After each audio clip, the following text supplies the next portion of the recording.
Orale! Bienvenidos and welcome to the Familia FFB podcast. This is your host, Jorge Martin. It's the NFL Insider Series. Familia, we are last few, we're in the bottom 10, but no, we're saving so much goodness for you right here. And so I just want to make sure you're liking and subscribing us on YouTube, that Familia FFB page. You guys have been coming out and coming out and coming out. We've doubled our subscriber base. So proud of that. And it's all because of you. And I know it's because you guys love this NFL Insider Series. Also want to make sure you're going to underdogfantasy.com. When you use that promo code Familia23, you're going to get matched up to the first $100 that you put in. So first deposit $100, they're going to match you an extra $100, and then you can do best ball drafts from here all the way till September 7th. Kick off to the 2023 NFL season, and after that, you could do baseball, basketball, everything, all the sports. You could do daily contests, everything. It's all over the place. Underdogfantasy.com. So, Familia, I want to introduce Gregg Bell, who covers the Seattle Seahawks for the Tacoma News Tribune.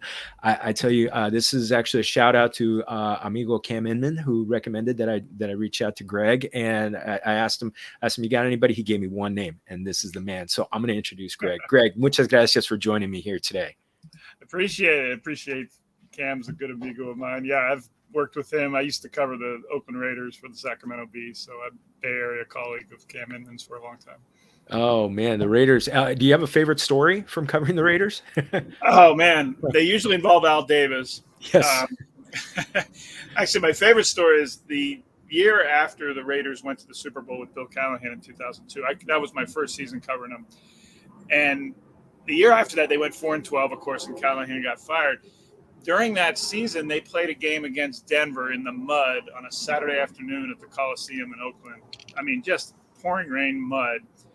And they lost the game because it wasn't the only reason, but they were down, had a chance to get the ball back at the end of the game. They were forcing Denver to punt, and they were around midfield. It was 4th and 4, and the Raiders jumped off sides on the punt, allowed Denver the first down, and then they expired the rest of the clock, and they lost the game. And after the game, Bill Callahan in the press conference and live streaming cameras for all the world here said, "We've got to be the dumbest team in America." And I loved it as a writer, but he'd had it. I mean, he was a first-time head coach. He'd been in over his head. Rich Gannon and Jerry Rice and Tim Brown and Charlie Garner had got him to the Super Bowl the previous season, but that second season was a disaster. So we go into the locker room at the Coliseum, up the stairs and into the back Coliseum locker room to home locker room, and the first guy the beat writers know to go to is Charles Woodson. And we knew he would have a genuine reaction to what his coach had just said.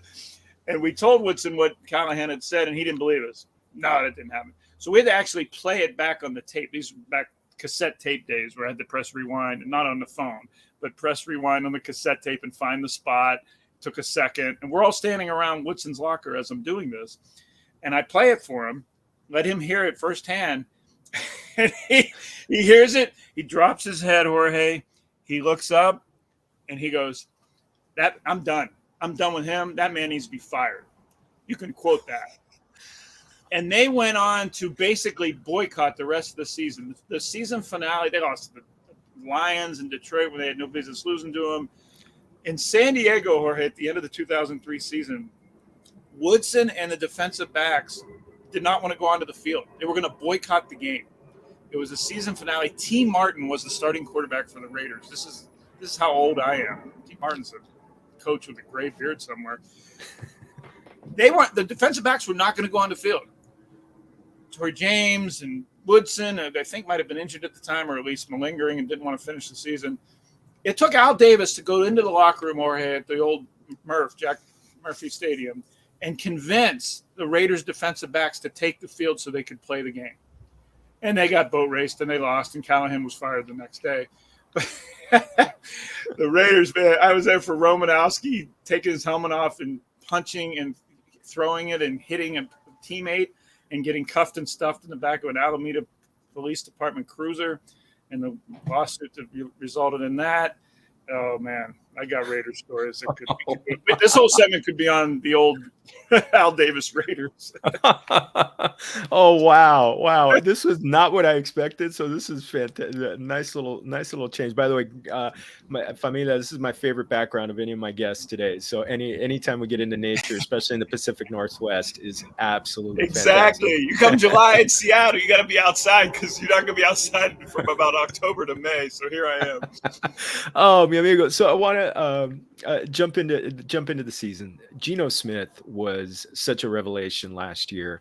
So many people in the fantasy community were just really ignoring ignoring him and kind of downgrading DK Metcalf and Tyler Lockett, especially.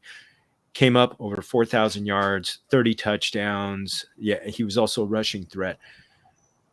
And they've added to the offensive weapons. Can Geno Smith do it again? Well, here's the deal on Geno Smith, Jorge. It's very possible that he has statistically a season that drops from last season. Yet the offense and the team is better. Why is that? Well, first of all, he's going to be hard-pressed to throw for almost 4,100 yards and 35 touchdowns and set four more single-season records. He broke three of Russell Wilson's season records last year. So that's the bar he has set. So if he doesn't get that, everyone's going to say, well, he had a down year. No, he actually had an extraordinary year for anyone, let alone his track record for 10 years. He didn't play a down he didn't make a start. He wasn't doing anything for years. I mean, he had one start for Eli Manning for the Giants in Oakland, by the way, a few years ago, and that was his only start over 7 years. So he went from not just not performing, but not playing for 4 different teams, the Jets, the Chargers, the Giants, and then the Seahawks for 3 years. He didn't play at all with Russell Wilson taking all the snaps and starts. And so the fantasy community to be down on him entering this time last year, of course they were. There was a track record of 10 seasons that said he wasn't going to do anything remotely close to that.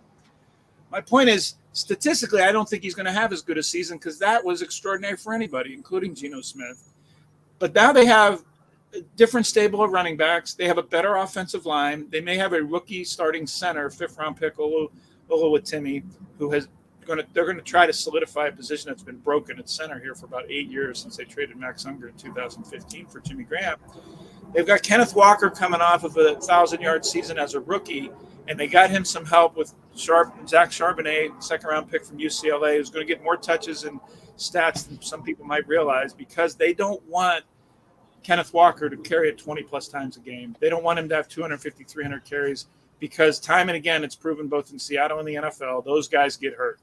And then you end up scraping the barrel with waiver wire pickups and practice squad call-ups in December because you've run your running back too much.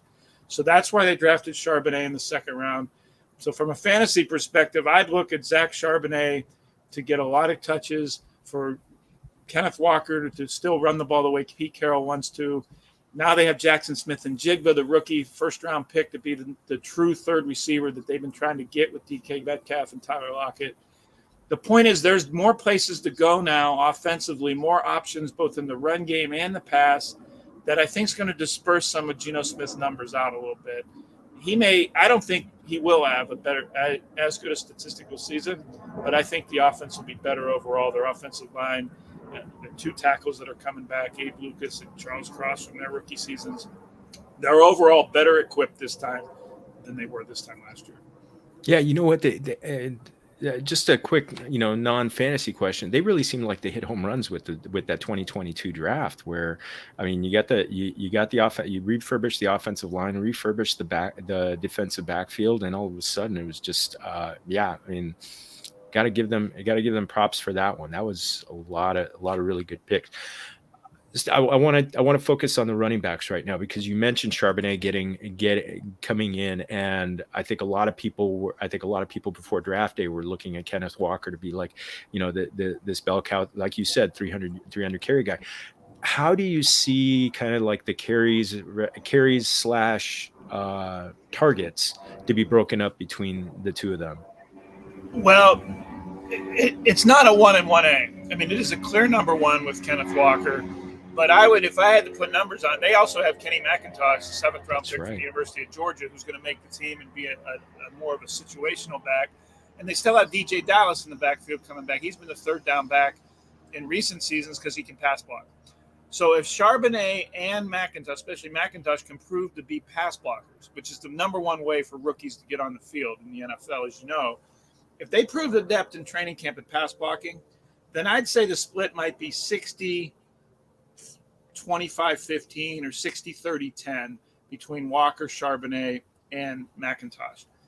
The point here is that Carroll has learned long ago that you cannot rely on one. You go back to the USC days and Lendale White and when he split carries with Reggie Bush and how he wanted to cultivate running backs. And this team had 18 different ball carriers, Jorge, a few seasons ago. I think it set a record for the free world of how many guys touched the ball because of how many injuries they had. I mean, heck, they had Marshawn Lynch re-sign on Christmas Eve, come out of retirement. That's how much they need running backs around here. That's why they drafted 2 of them when they had a 1,000-yard rusher coming back. This time last year, Rashad Penny, of course, was the number 1, yet he couldn't stay on the field because of injuries. He ended up getting hurt in early October last year. Is the only reason that Kenneth Walker got his chance. And then Walker got banged up in November, December, and was playing hurt a lot of that time. So fantasy people might say, why are they splitting? Why are they giving touches to Charbonnet and to McIntosh and not to Walker? And why is my fantasy – I drafted Walker high in the draft, and why is he only getting 15 touches? Because they want him to run the ball in December, and they hope January, and they haven't had a back be able to do that from September to January in a long time. And you know what? I mean, I think the Browns have done a good job of that with Nick Chubb, just kind of keep preserving him and keep him on the field and not wearing him out.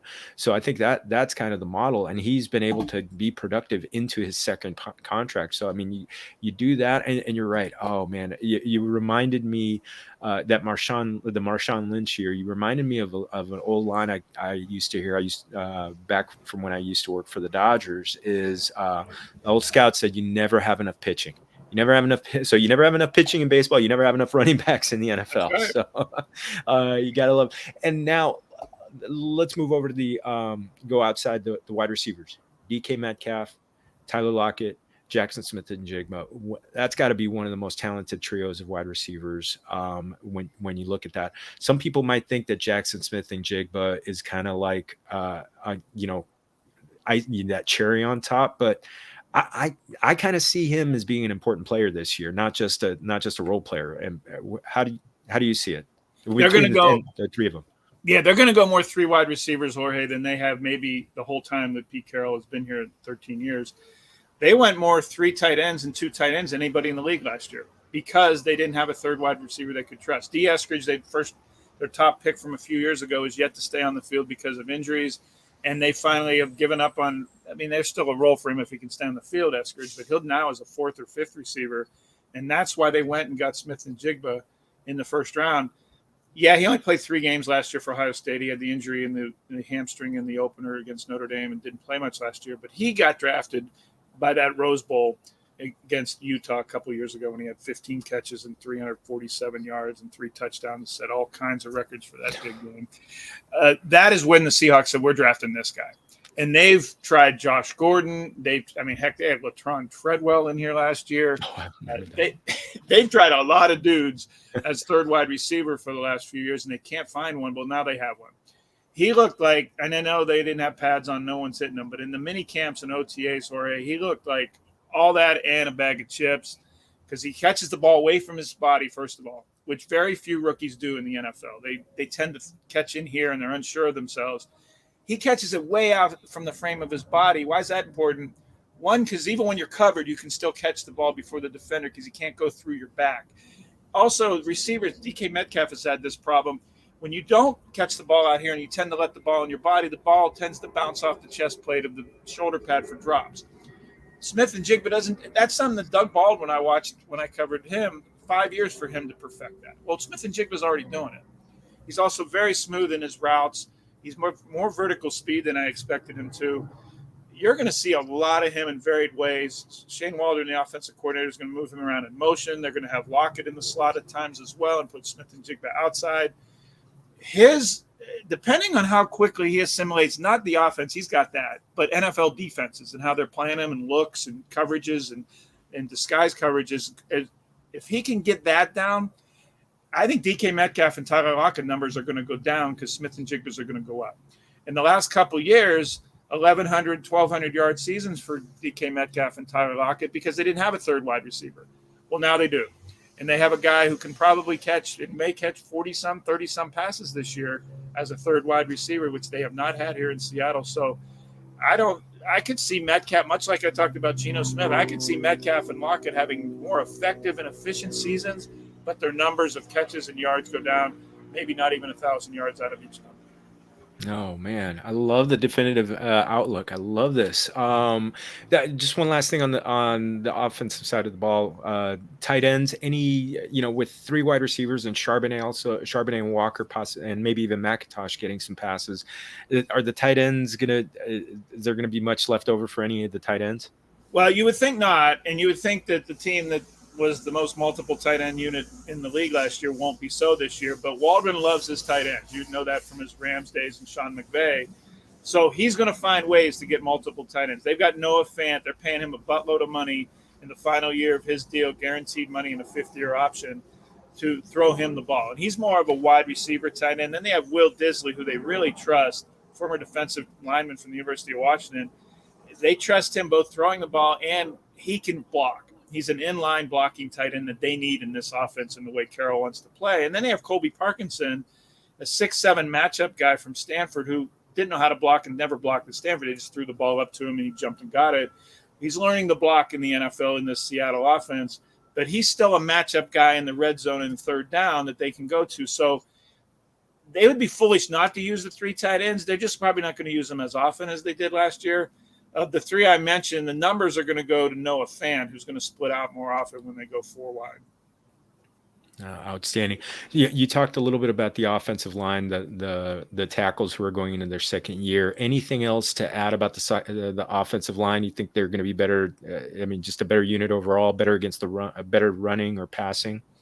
They stand to be better, Jorge, against passing or run blocking, I should say, because of Oluwatimi. He's 6'5", almost 350 pounds. That position they've just neglected, neglected for years.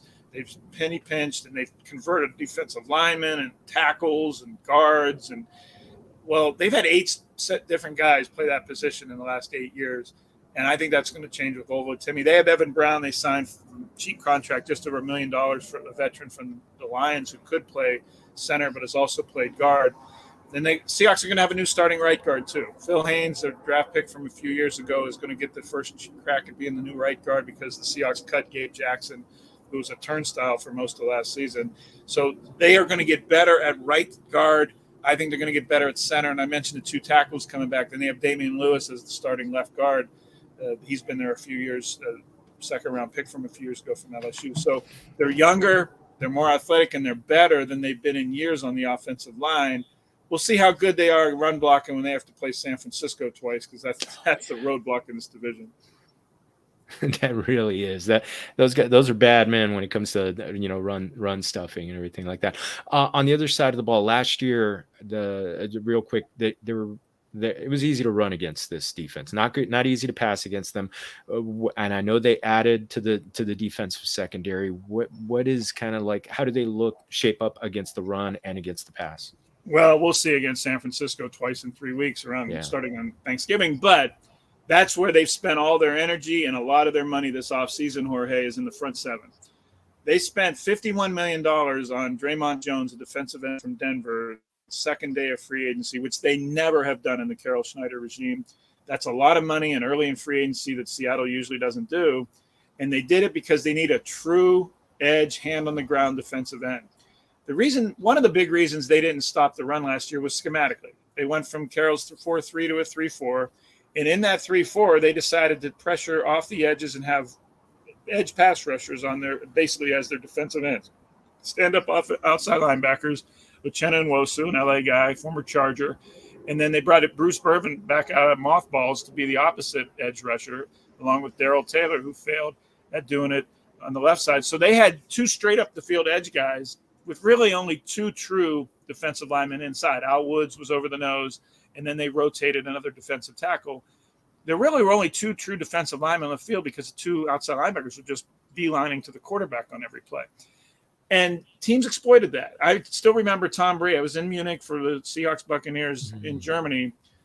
The Buccaneers, Jorge, came into that game, the lowest ranked rushing offense in the league, rushed it the fewest time for the fewest yards. And by the middle of the second quarter, they had more carries and more yards than they'd had in any game all last season. They were into a 21-3 lead because Tom Brady just kept changing every play call to a run. He had either ors at the line of scrimmage, and he just kept going run against a very light pass rush heavy box. And he went right at the 2 defensive tackles. So Carroll said, all right, we're fixing that. And I asked him right after the season, what are you going to do about having only 2 true defensive linemen on the field for your run defense? He said, we're going to fix that schematically. And what he's done is signed Draymond Jones to be a 3rd guy. And they drafted Cam Young from Mississippi State to be a new young nose tackle, big guy. Mike Morris is a guy they drafted from Michigan who's a big outside edge rushing defensive end type. They've got guys now, Derek Hall, 2nd-round pick from Auburn, young, fast guys who aren't afraid to put their hand on the ground and be edge stand-up or stalwart stand-up defensive ends against the run. So that's the test. Can the defensive ends actually be on the defensive line and not just straight up the field pass rushing? Bruce Irvin's gone into retirement. They brought Bobby Wagner back, as you know, and they signed Devin Bush from Pittsburgh, who has never been the same since an ACL after his rookie year, former 1st-round pick, 10th overall pick. So they have reloaded in the front 7. We'll see schematically if it works. There's Jamal Adams' situation, whether he can get back on the field from his torn quadriceps tendon from early last year. That's a tricky injury. If he does come back, they're going to go 3 safeties, Jorge. They're going to have Julian Love from the New York Giants. They signed this offseason, can play any position in the back. He's going to be back with Quandre Diggs, and they'd love to put Jamal Adams up closer to the line of scrimmage to be another run-stopping linebacker-type safety. So a lot of changes and a lot of moving pieces to stop the run because they aren't going anywhere in the playoffs and to the Super Bowl if they can't beat San Francisco and be better on the line of scrimmage. Oh, fantastic. I love this. Oh my goodness. You got me so pumped up for it. I know you got training camp starting up. I'm ready to go run through a wall right now. They Greg, need you. Get up here. They need you, man. They need you at defensive end or tackle to run through guys. I think I need to put on about 120 you more might pounds or something. something. Don't do that. At this stage in our life, we don't need to do that. I'm good. I appreciate that. These gray hairs though, yeah, they can't come up with, they can't deal with that. But okay, so I love the energy that we've been talking about. This has been fantastic. I just want to close out with something even more fun. Mexican food, Familia FFB. I always ask my guests favorite Mexican food, and if you want to shout out anybody, I'll make sure to put their name on Twitter, so maybe they give you a free lunch. That's pretty cool. I got some places down in LA there's a food truck right across from Staples Center that I absolutely love. Oh, I know the one you're. It's in a parking lot along Figueroa. It's on the east side of Figueroa, northeast. It's always got a line. Always got a line. My son and I hit it up the last time we were down there, and he goes to Whittier College, plays soccer for them. If you can get me anybody who can do a homemade mole, I mean, mole is just estupendo. If you can do that, then you're on. I'm coming back. Those are hard to get right, I think, but the ones we have up here, there's an El Camion taco truck right up the street from me. There's a couple taco trucks around Seattle, El Camion. Excellent mole, fantastic. I would probably eat cardboard if I had good mole on top of it. So that's a challenge, though. I don't know if you know particular places in LA that is pretty good at mole, but I found that to be a discriminator between what makes a really, really good Mexican meal. Oh, it's when it's homemade. Honestly, I got spoiled for life. My mom makes like the homemade mole, and just she'll make it with chicken or something like that, and it's just everything just melts. All of the chicken just melts right off, and put a little grab a flour, not a flour, a corn tortilla, just roll it up, nothing else. You just dip it in there and just like scoop up all. That's just the best way to have the mole. Oh my goodness, man! May have to make you, when they play the Rams down here, I may have to have you make the trek up to Mama Martine's house. It's like 30 miles, but it could be an hour and a half. That sounds like it's worth it. Yes, it is worth it, mi amigo. Oh my goodness. Greg, please feel free. Plug anything you want. Oh, well, I'm at Twitter at thenewstribune.com/sports and travel with the Seahawks, go everywhere they go. And I'm as you kindly posted there on Twitter at Gbell Seattle. I'm also on a radio show every day in Seattle and KJR 93.3 radio and iHeart, the iHeart Radio app, Monday through Friday, pretty much starting, next week until January. So, I'm out there a little bit, but it's always great to talk to Jorge, to people about not just the NFL, but I appreciate you even asking about Mexican food and things outside of interest. I appreciate the opportunity of having me on. Thanks a lot. Hey, I appreciate you jumping on with me, Greg. This was awesome. In Spanish, we would say un gran placer. Muchas gracias. This was fantastic. Oh man. I'm gonna close up shop right now, familia. One more time. You know what? I know you love this episode, so hey, I know you're gonna give it a thumbs up. I know you're gonna hit that subscriber button on YouTube. Por favor, subscribe. Sure He's doing good work. Because I get great guests. Like Greg. Oh, mi amigo. And also one more time, you're going to underdogfantasy.com. Use that promo code Familia23, Familia 23 if you want to do it in Spanish, and you're going to get matched up to those first $100. You can find me at Jorge Martin 17 on Twitter. Everywhere else, all the other socials, it's Familia FFB. And you're going to see some more written content on some other sites coming up from me. So enjoy it. I'll be tweeting them out. So one more time to our invitado, Greg, muchas gracias for joining us, everybody. Muchas gracias for joining us. And remember, todos somos familia. Salud.